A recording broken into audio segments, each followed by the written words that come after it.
What is the warmth of summer without the cold of winter to give it sweetness? John Steinbeck, Travelers with Charlie, In Search of America. This quote betrays what we all know too well, that summer would not be as appreciated without the winter. In the winter months, the days are shorter, darker, and colder. The plants die and animals hibernate. Many people become housebound due to detrimental weather and do not experience enough activity. We all know this feeling, the silence that is winter. In my time at Ohio University, I spent several years studying psychology, where I took special interest in the psychological disorder known as depression, most specifically seasonal affective disorder, or SAD. In addition to this, I myself have had to deal with seasonal depression in both myself and my family members. Hear this, students at Ohio University. You should identify seasonal affective disorder and know how it affects you.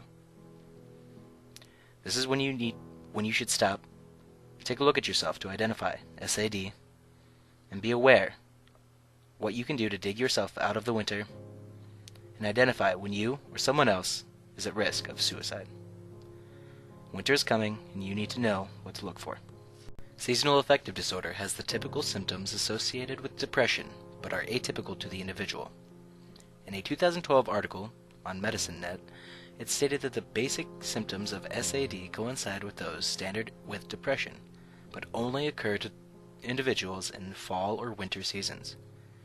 These symptoms include, but are not limited to, fatigue or hypersomnia, loss in concentration and desire for activities, overeating, and in several conditions, the thoughts of suicide. Seasonal affective disorder is not limited to winter. Some patients experience opposite symptoms in summer months: insomnia, poor appetite, and weight loss. Symptoms will often begin in the fall and last through the spring, becoming worse and more severe during the darkest of months, December through February. SAD has just recently began being diagnosed. It was formally described and named in the year 1984 by the National Institute of Mental Health. While new, SAD is not uncommon. In a USA Today article on November 18, 2013, they brought to light how SAD affects college-age students all over the world, stating that the combination of cold weather temperatures, less light, and the looming assignments such as exams make this age group more susceptible to the effects of SAD. If we have it, how can we fight it? Knowing is half the battle in this instance. Having seasonal affective disorder makes the winter months harder for us to endure, so let us explore the means to improve our condition. First off, being active in the limited hours that the sun is up can help drastically. Getting involved with winter sports such as sledding, snowboarding, skiing, and snowmobiling can increase the time spent in the sun. This break and habit of being lethargic and unmotivated during low points can alleviate one's symptoms. And this is depression, and if it begins to become unmanageable, seek out help. Seasonal depression can at times become too much to handle. If you cannot seem to break out of lows, seek out therapy or psychiatric assistance. In a 2012 article in the American Family Physician Journal by Drs. Kulansik and Ira, they state that the symptoms can have a substantial impact on an individual's families and employment.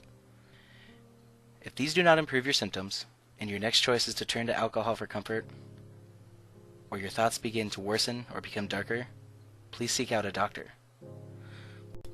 Whether it is due to seasons, work, stress, or other factors, depression is depression, and suicidal thoughts are often, albeit extreme, a byproduct of this ailment. These thoughts and actions warrant immediate help, regardless of the "oh, I would never" factor. There are a multitude of risk factors when it comes to suicide: self-hatred, hopelessness, rage, risk-taking behavior, and sudden mood changes, just to name a few.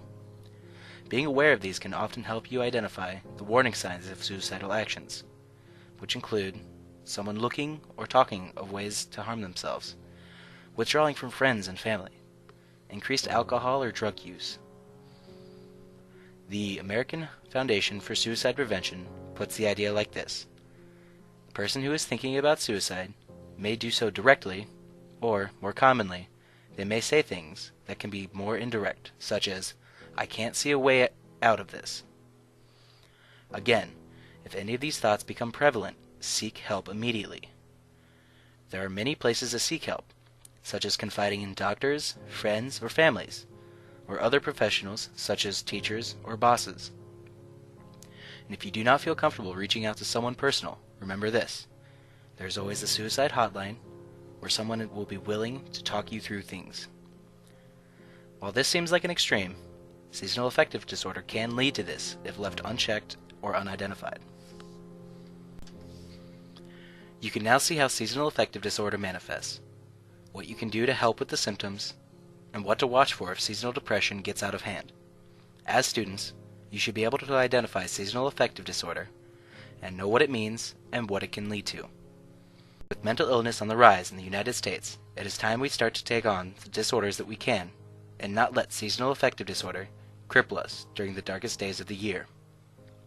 Now it's up to you to share the word on seasonal affective disorder.